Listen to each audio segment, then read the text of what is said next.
नमस्कार दोस्तों, स्वागत है आपका एक बार फिर से हमारे YouTube चैनल जिसका नाम है म्यूज़िक वाले गुरी सर पर। हमने शुरू की थी हमारे म्यूज़िक कंपटीशन एग्ज़ाम्स की तैयारी, चाहे वो PGT हो, PRT हो या TGT का एग्ज़ाम हो या कोई भी म्यूज़िक कंपटीशन टीचर भर्ती का एग्ज़ाम क्यों ना हो, तो उस सब के लिए हम हमारी प्रिपरेशन शुरू कर रहे हैं और ये पूरा का पूरा कोर्स आपके लिए निःशुल्क रहेगा।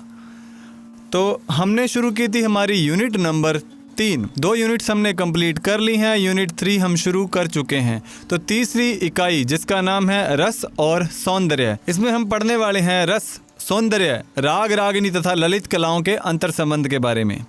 तो देखिए, सबसे पहले जो हमारा टॉपिक रहेगा वो रहेगा रस। और टॉपिक शुरू करने से पहले आपको एक चीज़ कहना चाहता हूँ कि अगर आप वीडियो पर आ गए हैं, वीडियो को लाइक कीजिएगा, चैनल को सब्सक्राइब कर लीजिए और साथ ही साथ बेल आइकन को दबा दीजिएगा और अपने दोस्तों के साथ में वीडियो को शेयर करना ना भूलिए। और अगर आपको ये कंटेंट पूरा का पूरा PDF के रूप में चाहिए तो हमारा जो टेलीग्राम का चैनल है जिसका नाम है म्यूज़िक वाले गुरी सर, उसका लिंक मैं आपको डिस्क्रिप्शन में प्रोवाइड करवा रहा हूँ।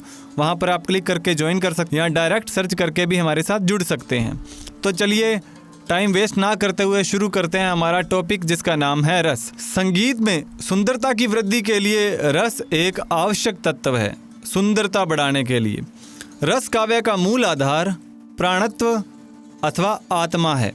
रस का संबंध श्रेय धातु से माना जाता है, जिसका अर्थ है जो बहता है, अर्थात जो भाव रूप में हृदय में बहता है उसे रस कहते हैं। यानी कि जो भावों के रूप में हमारे अंदर बहता है वो क्या है? रस है। एक अन्य मान्यता के अनुसार रस शब्द रस धातु और अच प्रत्यय के योग से बना है, जिसका अर्थ है जो बहे अथवा जो आस्वादित किया जा सकता हो। साधारणतया हम रस का अनुभव कर ही भावाभिव्यक्ति करते हैं। किसी भी भावनात्मक प्रस्तुति के लिए रसोनिष्पत्ति आवश्यक होती है या किसी भी संदर्भ में भाव के साथ रस एक प्रभावी तत्व होता है। साहित्य शास्त्र में रस का विस्तृत वर्णन है। भरत मुनि द्वारा प्रतिपादित नाट्य शास्त्र में रस के स्वरूप, उसकी निष्पत्ति एवं अनुभूति के विषय में रंगमंच एवं अभिनय के माध्यम से सविस्तार वर्णन किया गया है। किसमें किया गया है? नाट्य शास्त्र में। और नाट्य शास्त्र के रचयिता कौन है? भरत मुनि। ठीक है, तो इसी के अनुसार देखिए, भरत मुनि के अनुसार रस सिद्धांत, पहले भरत मुनि के अनुसार जो रस का सिद्धांत है उसके बारे में हम पढ़ेंगे। आचार्य भरत मुनि को रस संप्रदाय का मूल प्रवर्तक माना जाता है। अब यहाँ पर एक क्वेश्चन आपके लिए ये सामने आ गया कि भरत मुनि को क्या माना जाता है? रस संप्रदाय का मूल प्रवर्तक। भरत मुनि का नाट्य शास्त्र मुख्यतः काव्य और नाट्य से संबंध है। किससे है? काव्य और नाट्य से। नाट्यशाला में अभिनेता भावों की निष्पत्ति कर प्रेक्षक के हृदय में रस संचार करके सौंदर्य और आनंद को अनुभूति कराता है। दृश्य श्रव्य नाटक को सर्वोच्च कला माना गया है, जहां नेत्र और कर्ण दोनों का एक साथ वर्णन मिलता है। यानी कि आँखों और कानों का एक साथ क्या मिलता है? वर्णन मिलता है। भरत द्वारा रचित नाट्य शास्त्र में सर्वप्रथम रस सिद्धांत पर व्यवस्थित चर्चा का वर्णन मिलता है। सबसे पहले जो नाट्य शास्त्र था उसके अंदर सबसे पहले रस सिद्धांत का व्यवस्थित चर्चा मिलती है उसके अंदर। भरत मुनि ने 8 रस एवं 8 स्थायी भाव माने हैं। भरत मुनि ने कितने रस माने हैं? 8 रस और 8 स्थायी भाव। नोट करते रहिएगा इंपॉर्टेंट बातों को। आपको ये डिटेल से करवा रहा हूँ मैं टॉपिक, ताकि आपकी छोटी से छोटी बात भी रह ना जाए, क्योंकि एग्जामिनर का कोई पता नहीं होता कि उसका माइंड कहाँ तक चले और कहाँ से वो क्वेश्चन पुट कर लेता है। ठीक है, देखिए ये श्लोक दिया गया है। श्रृंगार हास्य करुण रौद्रवीर भयानका विभत्स अद्भुत संज्ञो चेष्टो नाट्य रसा समृता। देखिए, संस्कृत मुझे कम आती है तो इसके लिए जैसा मैं बोल रहा हूँ थोड़ा सा देख लीजिएगा। अर्थात नाटक में 8 रस हैं जो अग्रलिखित हैं। श्रृंगार हास्य करुण रौद्रवीर भयानक विभत्स और अद्भुत। उपरोक्त 8 रसों में से यद्यपि भरत ने 4 को ही प्रमुख माना है। भरत ने 4 किन को प्रमुख माना? वो देखिए, श्रृंगार, करुण, वीर और विभत्स रस, जिनसे रति, शोक, उत्साह व जुगुप्सा यानी कि घृणा भाव की अनुभूति होती है। मैं इनके रसों के नाम और इनके भावों को मैं आपके सामने लाऊंगा भी कौन कौन से हैं। वो आगे आपको मैं एक टेबल के रूप में बता दूंगा, उसको आप राइट कर लीजिएगा। इनसे क्वेश्चन पुट किया जाता है कि कौन से रस से कौन सा भाव उत्पन्न होता है। ठीक है। अन्य विद्वानों के अनुसार रस सिद्धांत प्राचीन समय में रस शब्द का संस्कृत भाषा में अनेक अर्थों में प्रयोग होता आया है। भारतीय वाग्गम्य में रस का 4 अर्थों में प्रयोग किया गया है। कितने अर्थों में? 4। पहला है सामान्य अर्थ में, आस्वाद से संबंधित है। पदार्थ का रस, यानी कि पदार्थ का रस। पदार्थ के रस के अर्थ में प्रयुक्त होने से आशय यह है कि किसी भी पदार्थ, वनस्पति आदि को निचोड़कर उससे निकाला हुआ तत्व, जैसे संतरे का रस, इसका आस्वादन भी रस ही है। तो एक तो ये भी हो गया कि चीज़ों के संबंध में ये कह रहा है, कोई भी पदार्थ है उसको निचोड़कर हम उसका रस निकालते हैं। जैसे क्या था, गन्ने का रस भी कह सकते हैं, संतरे का रस भी कह सकते हैं। इसी तरह सेकंड है आयुर्वेद तथा उपनिषदों में प्रयुक्त अर्थ। ये तो जो पहले वाला मैंने आपको बताया था वो था सामान्य अर्थ में, स्वाद के रूप में जो लिया जाता है। अब दूसरा है आयुर्वेद तथा उपनिषदों में जो प्रस्तुत है अर्थ, वो देखते हैं। यदि हम वेदों के संदर्भ में देखें तो सामवेद तथा अथर्ववेद में रस का प्रयोग गो, दुग्ध, मधु, सोम आदि के लिए हुआ है तथा उपनिषदों में इसे परम आनंद के लिए प्रयोग किया गया है। परम आनंद प्राप्त करने के लिए इनका प्रयोग किया गया। किसका? गो दुग्ध का, यानी कि दूध का, गाय के दूध का। मधु यानी कि शहद, सोम, इन सब के लिए क्या है? रस शब्द का प्रयोग किया गया है। इसी तरह तीसरा है साहित्य, नाट्य आदि का रस। महाकाव्यों के संदर्भ में रस को ब्रह्मानंद सहोदर कहकर व्याख्यात किया गया। यहाँ इंपॉर्टेंट बात है, यहाँ से क्वेश्चन उठता है कि ब्रह्मानंद सहोदर कहकर किस में रस को प्रकट किया गया है? तो साहित्य, नाट्य आदि का रस इस तरह है। चौथा है भक्ति तथा मोक्ष का रस। इस रस का भक्ति तथा मोक्ष के संदर्भ में भी प्रयोग होता है। कामसूत्र नामक ग्रंथ में रस को रीति प्रेम आदि के लिए प्रयोग किया गया है। कौन से ग्रंथ में? कामसूत्र में। किस में प्रयोग किया गया है? रीति प्रेम। उपरोक्त वर्णन से यह ज्ञात होता है कि भारतीय साहित्य में रस के संबंध में गहनता से विचार किया गया है। भारतीय मनीषियों में रस सौंदर्य एवं आनंद का पर्याय माना गया है। रस किस किस का पर्याय माना गया है? सौंदर्य और आनंद का पर्याय माना गया है। रस को अखंड स्व प्रकाशानंद, चिन्मय, ब्रह्मानंद सहोदर की संज्ञा दी गई है। अब यहाँ पर थोड़ा सा इस बात को ध्यान में रखिएगा कि रस को कौन कौन से नामों से पुकारा जा रहा है। तो ये 3 नाम आपको बता दिए। भरत के समय तक रस का अर्थ बहुत विकसित हो चुका था।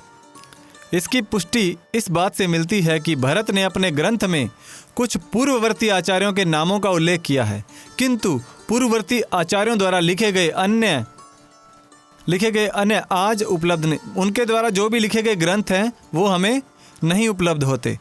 अतएव नाट्य शास्त्र ही सर्वप्रथम उपलब्ध ग्रंथ है जिसमें रस की विवेचना की गई है। यहाँ इंपॉर्टेंट बात है, थोड़ा सा ये भी ध्यान रखिएगा। सबसे पहले क्या मिला है? नाट्य शास्त्र, जिसमें रस की विवेचना की गई है। आगे देखिए, नाट्य शास्त्र के अनुसार ये श्लोक दिया गया है, अर्थात वह रस रूप है, इसलिए रस पाकर जहाँ का रस मिलता है उसे प्राप्त कर मनुष्य आनंदमग्न हो जाता है। गहन बात है, थोड़ा ध्यान दीजिएगा। वो रस रूप है, इसलिए रस पाकर जहाँ का रस मिलता है उसे प्राप्त कर मनुष्य आनंदमग्न हो जाता है। मतलब रस से क्या होता है? मनुष्य आनंदमग्न होता है। भारतीय संस्कृति में सौंदर्य का लक्ष्य बिंदु सुंदरता न होकर रस है। भारतीय संस्कृति में सौंदर्य का लक्ष्य बिंदु कौन है? सुंदरता नहीं है, बल्कि रस है। रस आनंद का सीधा स्रोत है तथा सभी कलाओं में व्याप्त होने के कारण इसे भी लक्ष्य माना जाता है। रस के महत्व को दर्शाते हुए भरत मुनि कहते हैं, न ही रसाद्वैत कश्चिद प्यर्थ प्रवर्तते, अर्थात रस के बिना कोई बात प्रारंभ नहीं होती। रस के विषय में भरत मुनि स्वयं प्रश्न करते हैं, रस इति का पदार्थ, यानी कि रस क्या पदार्थ है? इसके उत्तर में भरत मुनि कहते हैं, आस्वाद्यात्वात्, अर्थात रस आस्वाद्य पदार्थ है। अर्थात यदि संगीत द्वारा प्राप्त अनुभूति की बात करें तो इसका संबंध भाव तथा आनंद से है और आनंद रस का मूर्त रूप है। तो आप समझ गए होंगे कि रस क्या है? आनंद का मूर्त रूप है। तो आगे बढ़ते हैं, रस निष्पत्ति। रस निष्पत्ति एवं भारतीय शास्त्रीय संगीत में इसका प्रयोग। सबसे पहले पढ़ेंगे हम रस निष्पत्ति के बारे में। आचार्य भरत मुनि ने सर्वप्रथम नाट्यशास्त्र रचना के अंतर्गत रस का सैद्धांतिक विश्लेषण करते हुए रस निष्पत्ति पर अपने विचार प्रस्तुत किए। उनके अनुसार विभाव, अनुभाव, संचार, संयोगादृश निष्पत्ति।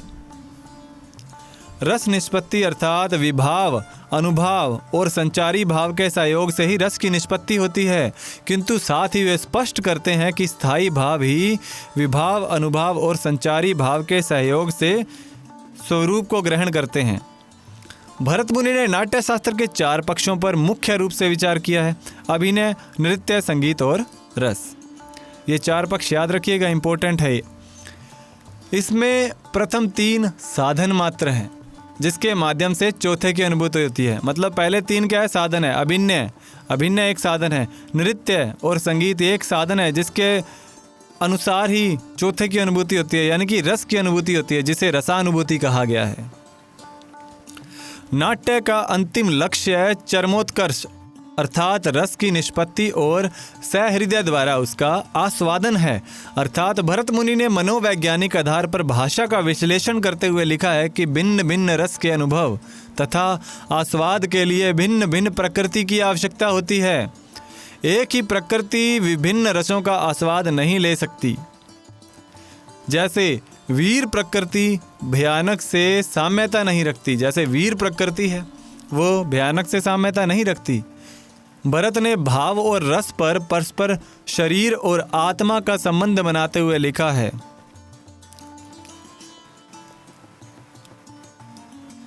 न भावहीनोस्ति रसो न भावो रस वर्णितः। रस की व्याख्या करते हुए भरत मुनि कहते हैं कि रस नाट्य उपकरणों द्वारा प्रस्तुत एक भावमूलक कलात्मक अनुभूति है। रस का केंद्र रंगमंच है। कौन सा है? रंगमंच। भाव रस ही उसका आधार है। उन्होंने लिखा है कि विभाव, अनुभाव और व्यभिचारी भावों के संयोग से स्थायी रस उत्पन्न होता है। आत्मा भी नमन भावो, अर्थात आत्मा का अभिनय भाव है। भाव या आत्मा चैतन्य से विश्रांति पा जाने पर रस होते हैं। रस्सी को सर्प समझने से निश्चित ही भय लगता है, किंतु जानबूझकर रस्सी को सर्प के रूप में देखने से मनोरंजन होता है, भय नहीं। यह सिद्धांत मूलतः नाटक के दृष्टिकोण से प्रतिपादित किया गया था और वह प्रत्यक्षतः भाव तत्व पर ही सर्वाधिक बल देता है। मतलब देखिए, अगर कहीं रस्सी गिरी हुई है, अगर गलती से हमने उसको सर्प समझ लिया, सांप समझ लिया, तो हमें क्या लगेगा? डर लगेगा। और अगर हम जानबूझकर कहेंगे रस्सी को सर्प है, ये सांप है, तो हमें डर नहीं लगेगा। वो एक मनोरंजन का भाव हो जाएगा, उससे भय नहीं लगेगा आपको। अब आते हैं जी रस निष्पत्ति के दृष्टिकोण। रस निष्पत्ति तथा संयोग को लेकर विद्वानों तथा आचार्यों में मतभेद था, जिसके परिणाम स्वरूप 4 दृष्टिकोणों का उद्भव हुआ। ये 4 दृष्टिकोण निम्न है। पहला है भट्ट लोलट का उत्पत्तिवाद। पहला किसका है? भट्ट लोलट। भट्ट लोलट ने संयोग और निष्पत्ति पर व्याख्या करते हुए लिखा है कि निष्पत्ति का अर्थ है उत्पत्ति। उत्पत्ति से लिया इन्होंने इसका अर्थ, ठीक है। अतः उनका दृष्टिकोण उत्पत्तिवाद कहलाता है। भट्ट लोलट का दृष्टिकोण कौन सा है? उत्पत्तिवाद। स्थायी भाव के साथ विभाव, अनुभाव और संचारी भावों का संयोग होने के कारण रस की निष्पत्ति होती है। डॉक्टर गणपति चंद्र गुप्त ने लस्सी का उत्तम दृष्टांत दिया है, जिसे रस निष्पत्ति की क्रिया पर लागू करते हुए कहा जा सकता है कि दही विभाव है, जिसका लस्सी रूप से उत्पाद संबंध है। पानी, बर्फ, चीनी आदि संचारी है, जिसका लस्सी रूप से पोषण संबंध है। तथा झाग अनुभाव है, जो लस्सी रूपी रस को व्यक्त या सूचित करता है। तो देखिए, गणपति चंद्र गुप्त ने किसका उदाहरण लिया है? लस्सी का। यानी कि जब हम दही जमाते हैं, उसको रिड़कते हैं, तो उसके बाद उससे क्या बनती है? लस्सी है। उसमें बर्फ, पानी और चीनी मिलाते हैं, वो क्या है? संचारी है। और लस्सी के रूप में एक पोषण संबंध है। जो झाग निकलते हैं उसमें, जब उसको रिड़का जाता है, बिलोया जाता है, तो क्या होता है? एक झाग वो अनुभाव के रूप में उत्पन्न होते हैं। दूसरा है आचार्य शंकुक का अनुकृतिवाद। इनके मतानुसार रस नाटक में नहीं होते हैं। जब कोई कलाकार शिक्षा तथा कठिन अभ्यास के उपरांत नाट्य में अभिनय करता है, तो प्रेक्षक को पता होता है कि कलाकार द्वारा किया जा रहा अभिनय कृत्रिम है। तो यानी कि सामने वाले को, जैसे ही कलाकार अपनी शिक्षा और कठिन परिश्रम करता है, कठिन अभ्यास करता है, उसकी खूब प्रैक्टिस करता है, जब वो मंच के ऊपर अपने अभिनय को दर्शाता है तो क्या होता है कि कलाकार अपने अभिनय को दर्शा रहा होता है, पर देखने वाले को पता होता है कि वो क्या है, कृत्रिम है, वो नकली कर रहा है, उसको ये पता होता है। फिर भी नाटक में प्रस्तुत विभाव आदि के आधार पर ही लोगों को रस की प्राप्ति होती है, अर्थात शंकुक रस की उत्पत्ति न मानकर केवल अनुभूति मानते हैं। तो इनका कहना है कि आचार्य शंकुक जी का ये कहना है कि रस की उत्पत्ति नहीं होती, उसकी अनुभूति की जाती है, उसको फील किया जा सकता है। जैसे कोई एक्टर एक्ट करता है, वो रो रहा है तो हमें क्या होता है, वो फील होता है, हमें उसका जो है भाव है वो हमें फील हो रहा होता है। तो हम उसी तरह अपने आप को दुख के अंदर महसूस करते हैं। अगर वो खुशी है, वो हंसा रहा है तो हम हंसते हैं, तो वो क्या है, हम उसकी अनुभूति कर रहे होते हैं। फिर है भट्ट नायक का मुक्तिवाद। इसके मत के अनुसार न ही रस की उत्पत्ति होती है, न ही अभिव्यक्ति और न ही प्रतीति। नाटक में प्रस्तुत अभिनय के कारण सामाजिक यानी कि दर्शक या श्रोता के अंतःभावों का साधारणीकरण करने से रस का भोग किया जा सकता है। ये कहते हैं मुक्तिवाद है। इसकी ना तो अभिव्यक्ति होती है, ना ही प्रतीत किया जा सकता है इसको, इनका कहना ये है। और चौथा है अभिनव गुप्त का अभिव्यक्तिवाद। इनके मत के अनुसार कलाकार के द्वारा प्रस्तुत भावों से प्रेक्षक की मानसिक स्थिति के साधारणीकरण होने से प्रेक्षक के मन में उठने वाले भावों को कलाकार के द्वारा प्रस्तुत भावों से तादात्म्यता होने के कारण रस की प्राप्ति होती है। कला के आस्वादन के समय व्यक्ति निजी सुख दुख के भावों एवं चिंताओं से मुक्ति पा लेता है, जिस कारण कलाकार द्वारा प्रस्तुत अनुभूतियों को प्रेक्षक अपने भावों में अभिव्यक्ति देखता है। यह अभिव्यक्ति ही रसानुभूति होती है, जहाँ प्रेक्षक एवं कलाकार की मानसिक स्थिति में कोई दूरी नहीं रहती, अतः दोनों ही तादात्म्यता की स्थिति में होते हैं। अभिनय गुप्त के ग्रंथों अभिनव भारती, ध्वन्यालोकलोचन तथा काव्य प्रकाश में ही इन चारों दृष्टिकोणों का वर्णन मिलता है। अतः 3 आचार्यों के मूल ग्रंथ आज अनुपलब्ध हैं। तो देखिए, अभिनव गुप्त जी जो कह रहे हैं वो कहते हैं कि जब एक एक्टर अभिनय करता है, तो यानी कि एक कलाकार जब अभिनय करता है और जो श्रोता है वो दोनों तादात्म्यता की स्थिति में रहते हैं, मतलब एक दूसरे को फील करना शुरू कर देते हैं। अब ऐसा तो है नहीं कि कलाकार सच में पीड़ा के अंदर है, पर जो श्रोता होता है या दर्शक होता है उसको देख कर उसकी पीड़ा को महसूस कर रहा होता है, तो वो दोनों क्या है, तादात्म्य की स्थिति में आ जाते हैं। आगे बढ़ते हैं। देखिए, चारों आपने देख लिए। अब है रस के अवयव। रस के अवयव कौन कौन से हैं? रस सिद्धांत के प्रवर्तक भरत ने भावनाओं से संबंधित रस के अवयवों यथा स्थायी भाव, विभाव, अनुभाव और व्यभिचारी यानी कि संचारी भावों की चर्चा की है। भाव रस का आस्वाद भाव के माध्यम से प्रेक्षक के हृदय में होता है, यानी कि देखने वाले के हृदय में होता है। रस तथा भाव में परस्पर आत्मा तथा परमात्मा का संबंध है। भरत मुनि की सुप्रसिद्ध उक्ति है, भाव गति इति भाव, अर्थात भाव वही है जिसकी भावना हो। अतः रसानुभूति के अंतर्गत भावों के विभिन्न पक्षों पर विचार किया जाता है। अब विभिन्न पक्ष कौन कौन से हैं देख लीजिए। एक श्लोक दिया गया आपके सामने, अर्थात भाव वह अर्थ है जो विभावों द्वारा निष्पन्न होता है, वाचिक, आंगिक तथा सात्विक भावों के अभिनय से युक्त होता है। रस के भाव निम्न है। रस के जो भाव हैं वो देखते हैं। पहले आता है स्थायी भाव। जो भाव हृदय में सदैव स्थायी रूप से विद्यमान रहते हैं किंतु अनुकूल कारण पाकर उद्बुद्ध होते हैं, उन्हें स्थायी भाव कहा जाता है। इनकी संख्या 9 मानी गई है। प्रत्येक स्थायी भाव से संबंधित एक रस होता है जिसका विवरण इस प्रकार है। अब देखिए, रस और उनके स्थायी भावों के बारे में आपको बता रहा हूँ। 9 रस माने गए हैं और उनके स्थायी भाव आपके सामने हैं। सबसे पहला है कि श्रृंगार। श्रृंगार का स्थायी भाव है रति। वीर, वीर का है उत्साह। रौद्र रस, रौद्र का है क्रोध। जैसे काली माता का रौद्र रूप देखते हैं तो वो क्या है, क्रोधित रूप है। विभत्स, जुगुप्सा यानी कि घृणा, विभत्स रस।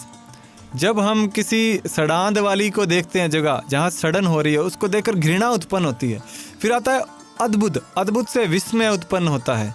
शांत से निर्वेद होता है। हास्य से हास रस होता है। भयानक से भय उत्पन्न होता है। करुण से शोक उत्पन्न होता है।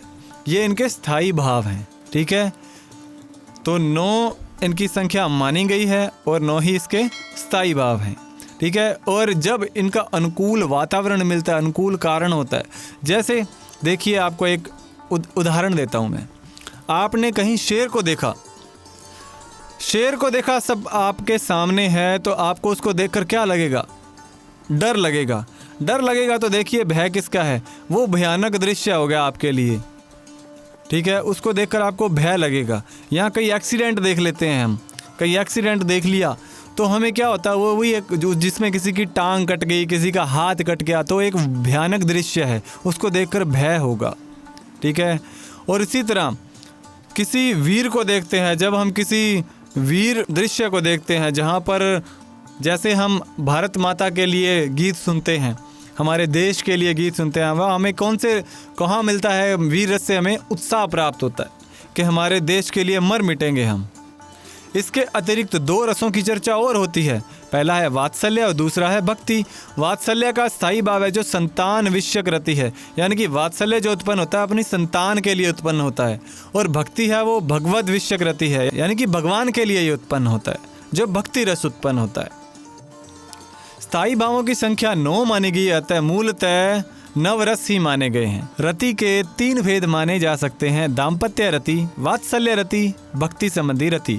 इन तीनों से क्रमशः श्रृंगार, वात्सल्य एवं भक्ति रस की निष्पत्ति होती है। श्रृंगार रस को रसराज अर्थात रसों का राजा माना गया है। तो रसराज कौन है? श्रृंगार रस। दूसरा है विभाव। विभाव का अर्थ है कारण। जिन कारणों से सहृदय समाज के हृदय में स्थित भाव उद्बद्ध होता है उसे विभाव कहते हैं। विभाव 2 प्रकार के होते हैं: आलंबन विभाव और उद्दीपन विभाव। आलंबन विभाव में क्या होता है? इसके कारण आश्रय के हृदय में स्थायी भाव उद्बद्ध होता है, जिसे आलंबन विभाव कहते हैं। दुष्यंत के हृदय में शकुंतला को देखकर रति नामक स्थायी भाव उद्बद्ध हुआ। तो यहाँ दुष्यंत आश्रय है और शकुंतला क्या है? आलंबन है। इसी तरह दूसरा है उद्दीपन विभाव। ये आलंबन विभाव के सहायक एवं अनुवर्ती होते हैं। उद्दीपन के अंतर्गत आलंबन की चेष्टाएं एवं बाह्य वातावरण 2 तत्व आते हैं जो स्थायी भाव को और अधिक उद्दीप्त, प्रबुद्ध और उत्तेजित कर देते हैं। शकुंतला की चेष्टाएं दुष्यंत में रति भाव को उद्दीप्त करेंगी तथा उपवन, चांदनी रात, नदी का एकांत किनारा भी इस भाव को उद्दीपित करेगा। ये दोनों ही उद्दीपन है। तो क्या देखिए उद्दीपन क्या होगे? मतलब आसपास का वातावरण है जो वो भी उनको इफेक्ट करेगा। जैसे कि उपवन है, वो किसी उपवन में है, चांदनी रात है और नदी का एकांत किनारा मिल गया उनको, तो वहाँ पर क्या है? ये सब क्या है? उद्दीपन का कार्य कर रहे हैं। फिर देखिए अनुभाव। आश्रय की चेष्टाएं अनुभाव के अंतर्गत आती हैं, जबकि आलंबन की चेष्टाएं उद्दीपन के अंतर्गत आती हैं। अनुभाव की परिभाषा देते हुए कहा गया है अनुभावो भाव बोधक, अर्थात भाव का बोध कराने वाले कारण अनुभाव कहलाते हैं। अनुभाव 4 प्रकार के होते हैं। कायिक या आंगिक, शरीर की चेष्टाओं से प्रकट होते हैं। वाचिक, वाणी से प्रकट होते हैं। आहार या वेशभूषा, अलंकार से प्रकट होते हैं। सात्विक, सत्य के योग से उत्पन्न वे चेष्टाएं जिन पर हमारा वश नहीं होता, उन्हें सात्विक अनुभाव कहते हैं। देखिए इनकी संख्या 8 होती है। सात्विक की कितनी होगी? 8।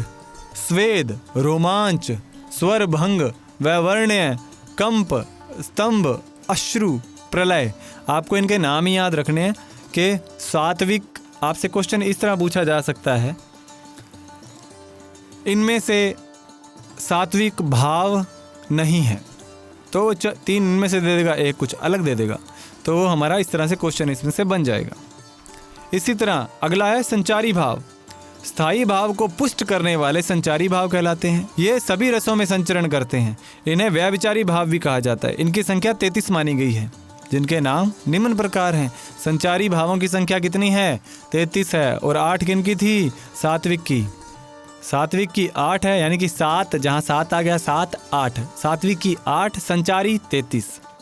निर्वेद, ग्लानि, शंका, असूया, मद, श्रम, आलस्य, दैन्य, चिंता, मोह, स्मृति, घृति, ब्रीड़ा यानी कि लज्जा, चपलता, हर्ष, आवेग, जड़ता, गर्व, विषाद, औत्सुक्य, निद्रा, अपस्मार, स्वप्न, विबोध, अमर्ष, अविहितता, अग्रता, मति, व्याधि, उन्माद, मरण, त्रास, वितर्क, ये 33 के 33 क्या हैं? संचारी भाव हैं।